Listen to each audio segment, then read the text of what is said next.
Welcome back to Missing Out Mondays, where we tell you what we're into. Start your week off right. I'm Tauri Jay. I'm Lex Michael. And I'm Brian Andries. Hell yeah. Sure Damn. Yeah, woo, party. Hooray. How did I do?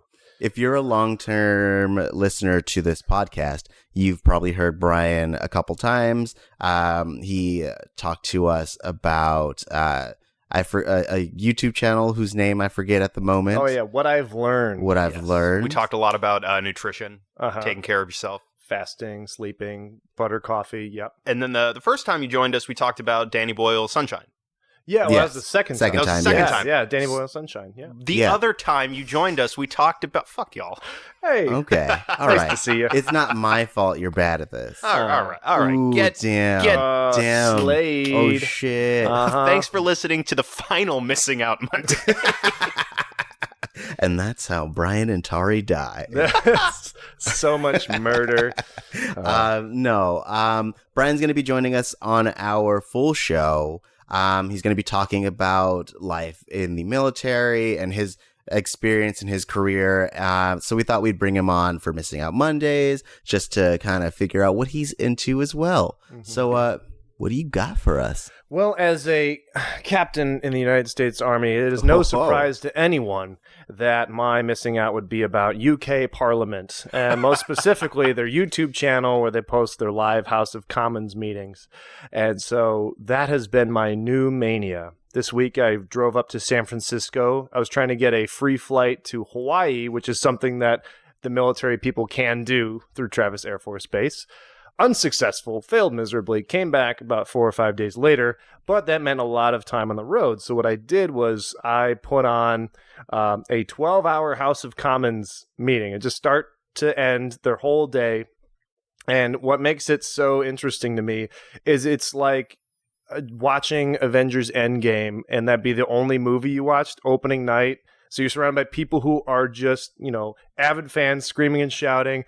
And you're picking up a couple of things, like this is entertaining, obviously, because it's a great, well-made film, but you don't know who the players are. You don't know what's really going on, but you understand some of the stakes, and that's what it kind of feels like. It's Avengers Endgame if you've never seen another Marvel movie. Yes. Yeah, to me, because right now they're in the middle of Brexit, right? So they're getting through that. They have their new Prime Minister, Boris Johnson. He just came in, and everybody's really controversial about him. He's suspended Parliament, and then you have an outgoing Speaker of the House, John Bercow, who has just been a personality for the past 10 years, apparently, and he goes, order, Mr. Speaker. He just has all these great one-liners. So you have he does, really does. He's the Rocket Raccoon, yeah. Yeah, exactly. Oh, yeah, we're trying to make everybody. So you got Thanos, which is obviously Boris Johnson. Yes, of course. Similar hair. Similar hair, very close in style. But it is so much fun for me because obviously, our politics is very similar in terms of it's very divisive, and you're either on this side or on that side. No wiggle room in terms of conversation. So to watch somebody else's political proceedings and to observe some of their eloquence, like the way that they go about chastising each other or even just communicating positively and negatively, I find it fascinating. So that's what I've been doing for the past week, and I'll probably keep doing it as just something in the background, having people stand up and object and do points of order and hopefully learn something at the same time. Nice. I've only seen clips of that from the John Oliver show last week tonight, which is funny because you're not allowed to have footage of that in a comedy show. So in the UK, he has to replace it with something else. But one of my favorite lines from that was when Boris Johnson had something fail miserably, and someone shouts out, "Not a good start, Boris."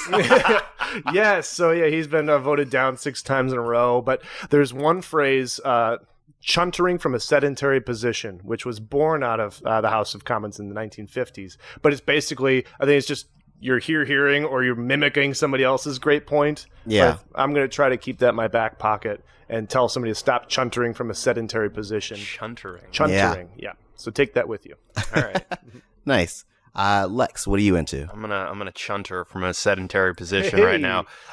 This week, as we all are wont to do from time to time, I suckled on that corporate teat. I went to Disneyland to check out Galaxy's Edge, the new Star Wars expansion there.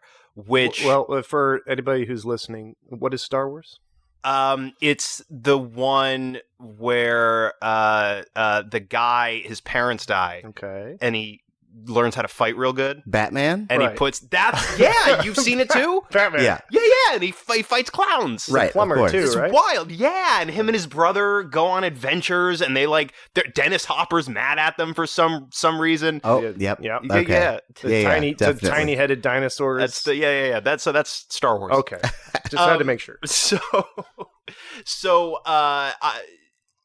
I don't know how much anybody listening has read about it. Maybe, if you live in California, maybe you've gotten the opportunity to go check it out yourself.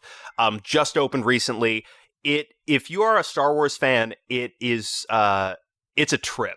There's not a huge amount to do there yet. Obviously, it's not its own park. It's just it's a wing of Disneyland.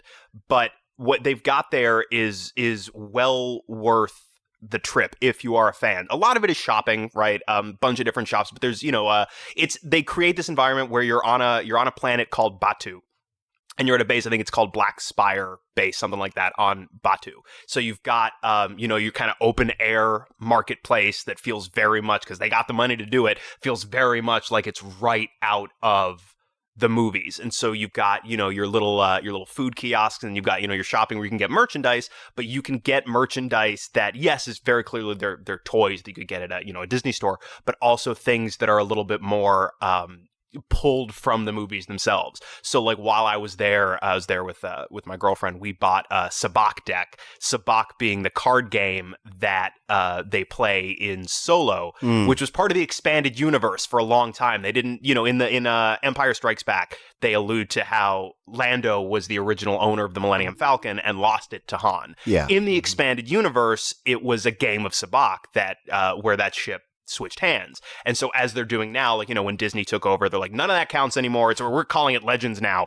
But they have been, because the expanded universe was so popular, they've been gradually reincorporating elements of it into their new official canon, like how, Admiral Thrawn showed up on Rebels, I think it was, for example. So we have the Sabacc game now, and so we're teaching ourselves to play that at home and stuff. But you got your shopping. You've got one big attraction right now, one big ride, which is Millennium Falcon. I think it's called Smuggler's Run, which is really, really, really fun. You go into your waiting area when you're waiting in line, and there's a really impressive animatronic of a character called Hondo, who's a character I want to say from Rebels. Okay. And so he kind of walks you through how you're going to be taking over the Millennium Falcon. Chewie shows up on a screen for a second, and they talk to each other. But you're going on a mission to get these canisters of coaxium, which is something out of Solo as well. And you go in, and you're trying to make Hondo money. So you go in 6 at a time, and there are 2 pilots, there are 2 gunners, and there are 2 engineers. So everybody has a job to do, and it's an interactive ride. So if you're piloting, obviously you're sitting at the front, and you're sitting in the Falcon cockpit. So out the front, if you've seen the movies, you know more or less how it's shaped. In front of you, you've got a big screen that sort of takes up all sides. So it feels very much like you're flying in the cockpit of the ship. Mm-hmm. So you got 2 pilots. One pilot controls up and down. The other pilot controls left and right. Now, I didn't get to... Everybody screams at each other. I went on it a few times, and I did not get to pilot, but I was gunner and I was engineer a couple of times. So you've got your pilots in the front, you've got your gunners, and the gunners, you've got, you can fire missiles and you can fire your blasters off the ship. You are a bit reliant, it feels, on the pilots to line you up for a shot, so you got to hope that the people who are piloting the thing are on top of it. And then you've also got the engineers sitting in the back, and you're essentially, if the ship takes damage or whatever else you got to do, you're basically like buttons and switches and stuff are going to be lighting up all over the place, and you got to real quick like hit all the buttons and stuff. I actually found being an engineer more satisfying than being a gunner for 2 reasons. One, feel like it's a slightly better seat. The gunner seat felt like it was just a little bit lower to me than the other seats maybe, and if you're not a pilot, you know, you've got a couple people in front of you. So I liked the seat a little better, but I also liked when you're a gunner, like I said, you are reliant on the pilot to a certain extent to line you up. So some of what you're doing is a bit out of your hands. And also you can't, I at least couldn't every single time detect, like I knew I was firing and I could see when something was hitting, but I didn't always clock the blaster bolts. So it felt a little bit, it was less engaging for me personally than as an engineer, constantly having to hit buttons, flip switches, all of this stuff to make sure, you know, our shields don't get blown up and stuff. Right. Yeah, there's no reliance on somebody else. Right. You could take care of that and, not have somebody either, because there's evading things, right? The pilots have to evade obstacles on top of trying to shoot things. Right. So you can do it a few times and get different results as well. There are ways to... like when you're the engineer, you have to fire the harpoons because you're trying to get these canisters off the backs of trains. So, you know, you're responsible for that. But then you got to hope that your pilots are flying well enough that you can hold it long enough to actually grab this thing. So you might end up with both containers of coaxium. You might end up with just the one. And that combined with, you know, kind of the state your ship is in, how much damage you took, you kind of get a total at the end. It's basically a score. But it's, you know, in quote unquote in story, it's the amount of credits you get from the job. So Hondo takes his cut, plus he takes all of the, you know, to pay for all of the damage you did to the ship, and then you get a number. So it's you can game it, and you're working as a team, and you can get higher and higher scores the better you are at it. It's crazy fun. And then the other big thing that they have there right now is their cantina, which right now it's reservation only.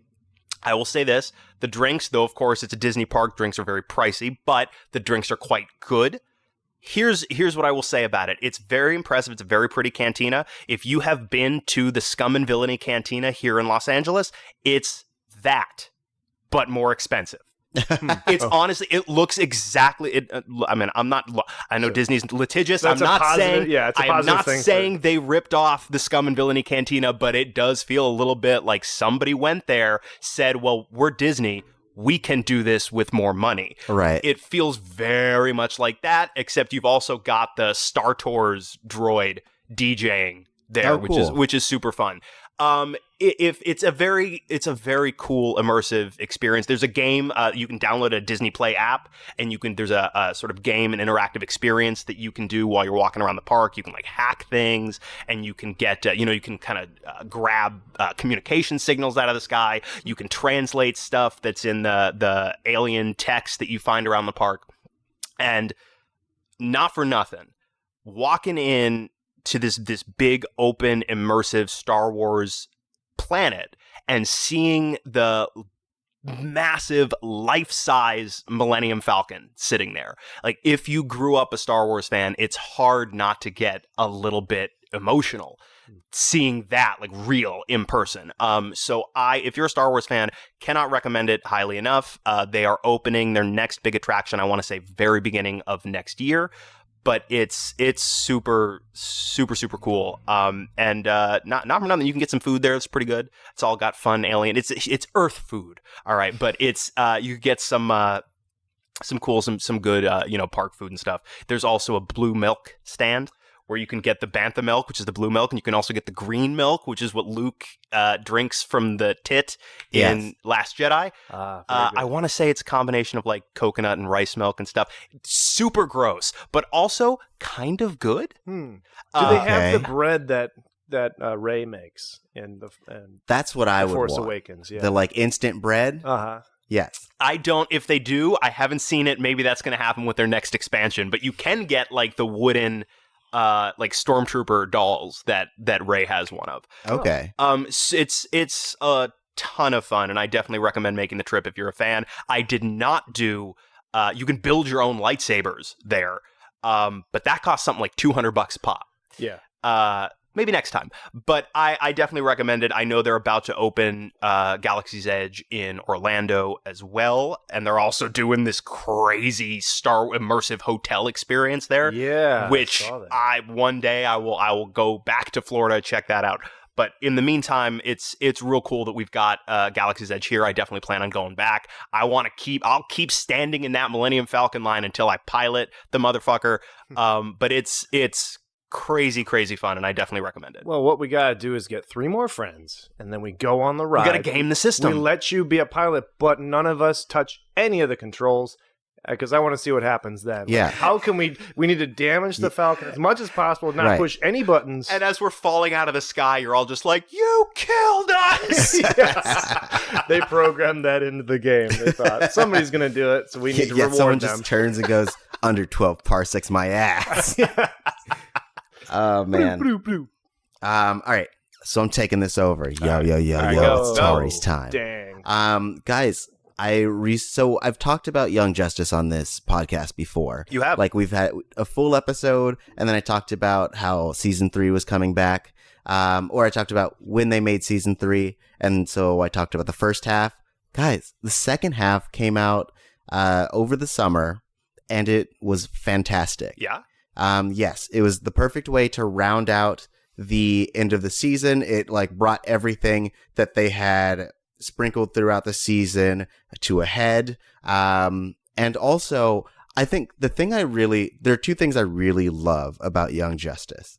One, it's such a fun generational story in that you literally get to grow up with all these characters. Like, when I first started watching it, I mean, I was older than they were at the time, but like, they were all young teens. Robin was probably about 12, 13. And now he is in his like early to mid 20s. He's leading his own teams. And like, Superboy and Magan they're like engaged, and there's all this. So like, you really get to see these kids become full-fledged adults. And you get to see the people that they are inspiring, and those people growing into their own, like, fully fledged heroes. So that's the thing I really love about it. The other thing is, this feels the most like a comic book universe, in that they have a lot of stuff that they can just casually throw in. Like, there's a moment when, and this is minor spoiler, but it's not like super duper quadruple plot relevant.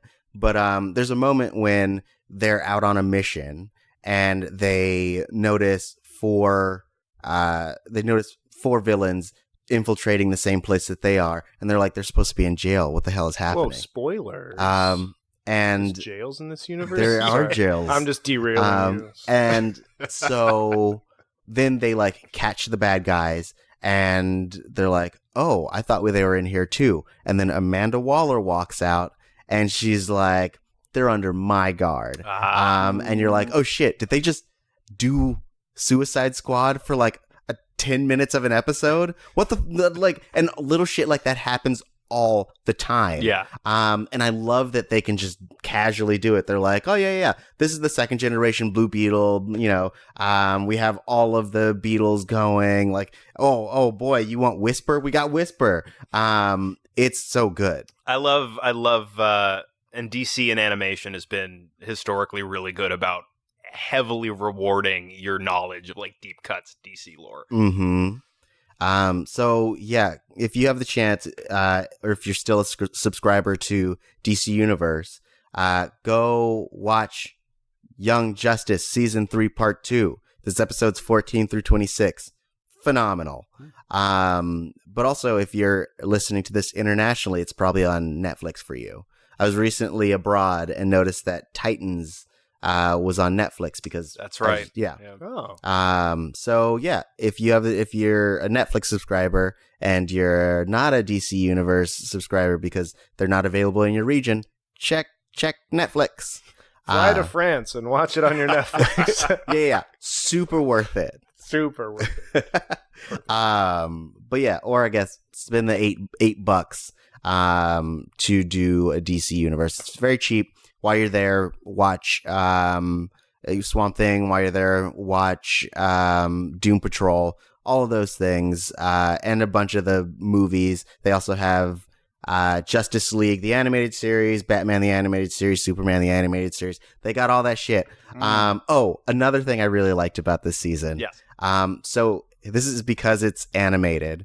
There was a while around the first year that Trump was elected that everyone was doing this bit where they had all their really despicable characters saying things that Trump had said just to be like this is where those lines are supposed to come from. Mm-hmm. It happened a lot.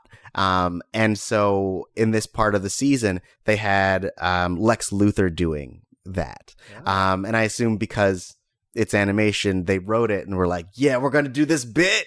And it just took a little bit longer. So now 3 years later, you have Lex Luthor being like, there are good things on both sides, bad people on both sides. And like, he doesn't say grab him by the pussy or anything, but other stuff. Hey, well, that's season 4, right? Yeah. They got room to grow. You need somewhere to go, really. Right. Cheetah comes out and he's like, grab her by the pussy. and he looks at the camera and he's like, cause she's a cat. You guys get it. Ha ha ha ha. I'm Lex Luthor. They like walk him off in cuffs and shit. I want to see that screenplay where he looks to camera. See, cause you get it, right? Ha ha ha. Excellent. Oh man. All okay. right. I'll watch that and lament that not happening on the show. It's fine. We'll put it in our fanfic. We'll do it our way. Yeah, I'll put it in the description below. Cool. So yeah, that's what I'm into. Thank you guys for sharing what you're into. Make sure to join us tomorrow. As I mentioned, Brian's going to be talking to us about military life and his whole career in the military and what his next steps are. We're going to ask him dumb questions. So make sure to tune in for the main show. Thank you for tuning in for this. Let us know what you're into. You can do so at Missing Outcast, MissingOutcast. And if you're listening to this, you can either tell us what you're into, or you can wish me a happy birthday. Oh my gosh. Wish me a happy birthday. It's today, the 23rd of September. Wow, well, happy birthday. Thank you. Wow. Time is a flat circle. It's a flat circle. Every day's my birthday. So yeah, let us know what you're into. You can also hit us up on our personal social media. Brian, where can they find you? You can find me on Instagram at Bandries. That's Bandries. Awesome. Lex, where can they find you? I'm on Twitter and Instagram at the Lex Michael. And you can find me at Tauri Jay, TauriJay. Don't you wish me a happy birthday? Why don't you go on my social media and say happy birthday? Spell it with a URF too. Birthday. Yeah, birthday. Welcome to birthday. Anyways. Should have done that the whole episode. Hey guys. I wanted to save it to the end. I didn't want this to be about me. Fair enough. You're a steward, scholar. Oh man. But yeah, we look forward to talking to you guys tomorrow. And we hope you have a great Monday. Until then, bye. See ya. Bye. What is he trying to say? My birthday. Happy birthday. I'm frightened. This is scary content. Unsubscribe. One of us.